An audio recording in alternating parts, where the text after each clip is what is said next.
우리 기도하는 마음을 한번 따라 하시겠습니다. 우리의 위선적인 모습을 발견하게 하시고 하나님을 이용하는 어리석은 죄를 깨닫게 하소서. 아멘. 네.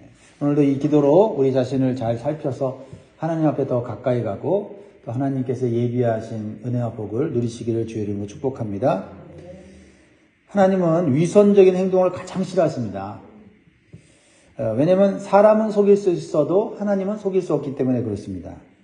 그래서 예수님께서는 당시 종교 지도자들인 외식적인 바리새인들을 심하게 책망하셨습니다. 왜냐하면 겉으로는 하나님의 말씀을 잘 지키는 척 하지만 속으로는 자신들의 육신의 만족을 위해서 그들은 하나님의 말씀을 잘 지키는 척 했기 때문에 그렇습니다. 그래서 자신들의 인기와 명예를 높이고 원래 목적인 권세와 부를 얻기 위해서 하나님과 하나님 말씀을 이용한 것입니다. 그래서 사람이 보기에는 선한 것처럼 보일 수 있지만 주님이 보기에는 더욱 악한 모습이었다라는 거죠. 오늘 본문에 나타난 북이스라엘의 모습이 그런 모습이에요. 하나님께서는 호세아 선지자를 통해서 그들의 이러한 이중적이고 외식적인 악한 행위에 대해서 경고의 나팔을 부십니다. 자, 1절을 볼까요? 나팔을 내 입에 댈지어다 원수가 독수리처럼 여호와의 집에 덮치리니 이는 그들이 내 언약을 어기며 내 율법을 범함이로다. 북이스라엘은 자신들이 하나님의 백성이라는 것을 강조하면서 막상 하나님의 백성이 반드시 지켜야 하는 하나님의 언약과 율법은 지키지 않았다라는 겁니다. 하나님의 백성의 특권을 누리려고 하면서 하나님의 백성으로서 지켜야 되는 하나님의 말씀은 지키지 않았다는 거죠. 그래서 하나님께서는 원수 나라들을 독수리처럼 사용하셔서 여호와의 집을 덮치게 하시겠다고 나팔을 불며 경고하시는 거예요. 여기서 여호와의 집이라고 하는 것은 보통 성전을 말하는데 북이스라엘에는 성전이 없었잖아요. 그래서 여기서 여호와의 집이라는 것은 이 북이스라엘 백성들 자체를 말하는 것입니다. 그들은 자신들이 이방 민족과는 그래도 구별된 하나님의 백성이라고 하는 자부심이 있었어요. 그래서 평상시에는요, 하나님을 떠나 우상 숭배를 하고 쾌락을 즐기면서도 위기 때에만 하나님의 백성이라고 하는 것을 강조하면서 하나님께 도움을 요청했습니다. 그러니까 이것은 일단 위기를 넘기고 보자고 하는 식으로 하나님께로 돌아가는 척하는 거예요. 2절 보세요. 그들이 장차 내게 부르짖기를 나의 하나님이여 우리 이스라엘이 주를 아나이다 하리라. 이방 민족처럼 이방 민족보다 더 심하게 우상 숭배를 하고 세상의 쾌락을 쫓아가면서 그래서 위기를 맞이하면 우리 하나님 백성 아닙니까? 하나님 살려주십시오. 이렇게 기도를 했다라는 겁니다. 근데 하나님께서는 이런 위기 탈출용으로 기도를 하고 하나님께 돌아온 것처럼 하는 것을 알고 계신다는 거예요. 그럼에도 불구하고 하나님은 오랫동안 참으시면서 진실한 마음으로 회개하고 돌아오기를 기다리신 거예요. 얼마나 감사해요. 그런데 그러한 하나님의 자비와 긍휼을 이용한 겁니다. 그래서 그들은 다시 삶이 평안해지면 다시 세상의 우상을 섬기며 쾌락의 길로 죄악의 길로 돌아갔어요. 이제는 더 이상 하나님께서 그들의 외식적인 행위를 참아주지 못하는 상황에 이르게 된 것입니다. 여기까지 가면 안 돼요. 그렇죠? 3절 읽겠습니다. 시작. 이스라엘이 이미 선을 버렸으니 원수가 그를 따를 것이라. 저는 이 말씀을 묵상하면서 선으로 악을 이기는 것과 선으로 악을 덮는 것은 완전히 다른 것이구나 하는 것을 깨달았어요. 겉으로 보면 다 선을 행하는 거예요. 근데 그 마음이 어떤 마음이냐에 따라서 이 결과가 달라진다는 거예요. 선으로 악을 덮는 것은 죄를 숨기고 즐기면서 선을 행하는 척하는 거예요.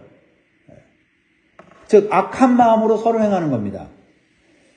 그러나 선으로 악을 이기는 것은 근본적으로 선한 마음을 가지고 악을 떠나고 악을 완전히 버리는 거예요. 그래서 손해가 날지라도 악과 타협하지 않는 것입니다. 하나님은 이것을 구분하세요. 예. 똑같이 선을 행하는데 어떤 마음으로 선을 행하느냐 하는 것을 하나님은 속지 않으신다라는 거예요. 그런데 북이스라엘 왕들과 백성들은 하나님의 뜻을 따르지 않으면서 하나님의 도우심은 받으려고 했다라는 거예요.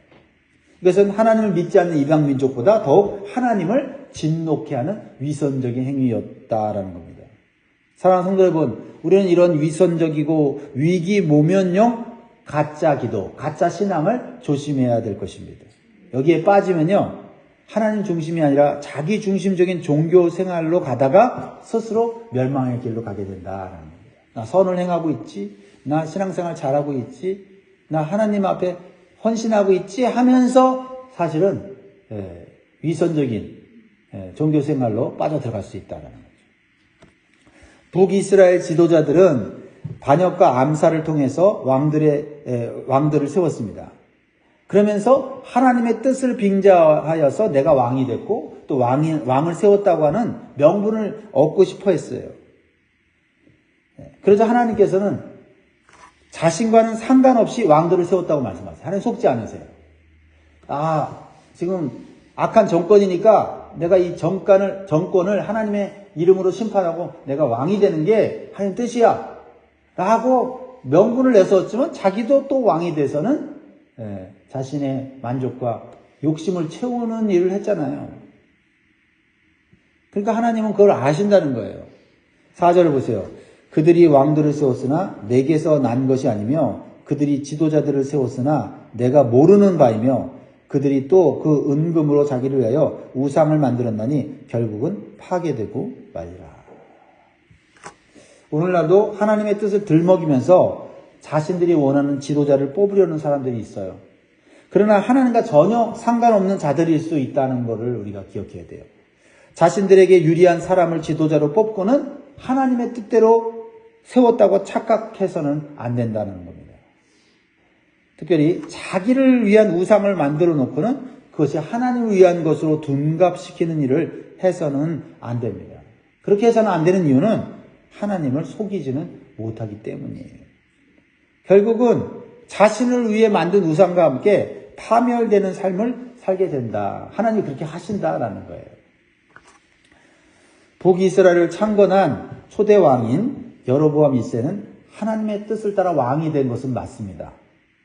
근데 그의 행위는 하나님의 뜻을 따라 행하지 않았어요. 참 여기에 참 우리가 빠지기 쉬운 죄예요. 하나님의 뜻을 따라 세움을 받았어요. 근데 하는 일은 하나님의 뜻대로 하지 않으면서 내가 하나님의 뜻대로 하고 있다고 착각하는 거죠. 이 여로보암 1세는 오직 인간적인 지혜와 세속적인 욕망을 따라서 가짜 종교를 만들고 가짜 신앙을 만들어서 백성들을 미혹시켰습니다. 그리고 백성들도요, 그것이 옳지 않았음에도 불구하고 자신들에게 육체적인 만족과 쾌락을 주는 일이면 따랐습니다. 그러니까 같이 죄를 짓는 거예요. 누가 옳고 누가 그르고가 아닙니다. 결국 죄악을 따르고 우상숭배를 하면 같이 파멸되는 것입니다. 그래서 여로보암은요, 금송아지를 만들어서 베델과 단에 제단을 세우고 백성들이 남유다에 있는 성전에 내려가서 제사를 지내지 못하도록 막았어요.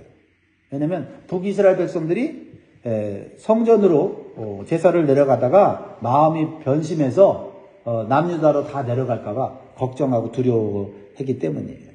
이것은요, 자신을 왕으로 세우신 하나님의 뜻을 온전히 믿지 못한 거예요. 하나님이 나를 왕으로 세워주셨다고 하면 왕으로 살아가는 방법도 하나님의 말씀대로 해야 되잖아요.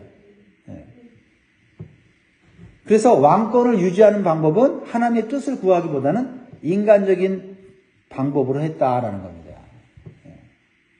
그러니까 신앙이 있는 것 같은데 사실 들여다보면 신앙의 삶은 없어요.